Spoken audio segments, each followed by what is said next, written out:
আমি যখন বাচ্চাটা নষ্ট করতে চাইছিলাম তখন আমি দেখেছিলাম আমার মায়ের মতন আমার শাশুড়ির আমার প্রতি ভালোবাসা।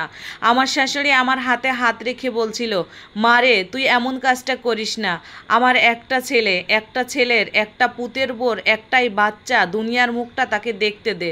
তুই এমন কোনো কাজ করিস না যে ওই বাচ্চাটা দুনিয়ার পৃথিবীর আলো দেখার আগেই তুই তাকে সরাই দিস।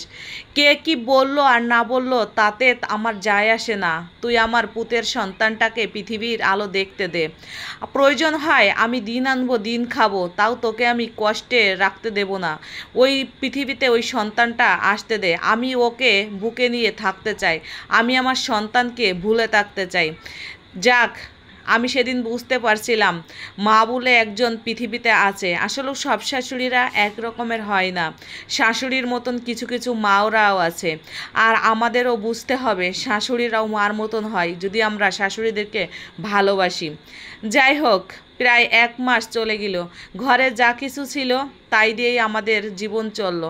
আমি আমার শাশুড়ি আম্মাকে বললাম, শাশুড়ি মা এভাবে তো আর আমাদের জীবন চলবে না, যে কোনো একটা কাজ আমাদের করতে হবে। আমার শাশুড়ি মা বলল, তোমার দেখতে দেখতে প্রায় 5-6 মাস কেটে গেল, তুমি এই অবস্থায় কিভাবে কাজ করবা? তুমি ঘরে বসে থাকা, আমি তো এখনও কাজ করতে পারি তাই না? তুমি ঘরে বসে থাকো, তুমি এখন রেস্ট নাও, আর আমি মানুষের বাড়ি প্লেট বাটি মেজে ঘর দরজা ঝাড়ু দিয়ে যে কয়টুকু টাকা দেয় ওই টাকা দিয়েই আমাদের 2টা পেট মাশাল্লাহ চলে যাবে।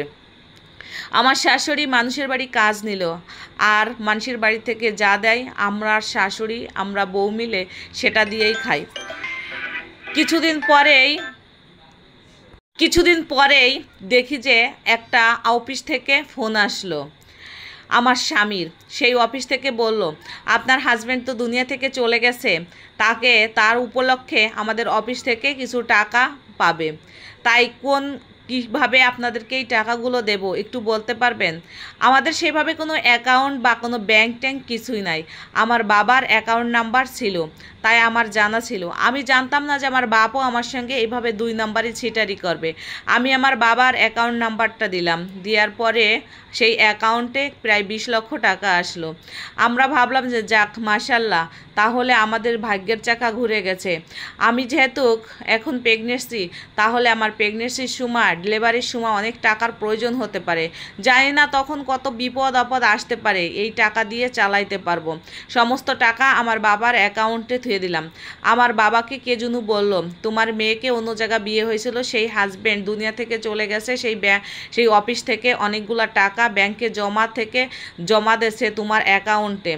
আমি জানি না যে আমার বাবা এইটা করবে, এর ভিতর দিয়ে আমার বাবা আমার সঙ্গে যোগাযোগ করার চেষ্টা করছে, এমন মাপ ক্ষমা চাইছে। আমি আমার বাপকে ক্ষমা করিনি। আমি মনে করছিলাম যে তাহলে আমার বাবা মনে হয় আমার প্রতি ভালোবাসা আরও বেড়ে গেছে।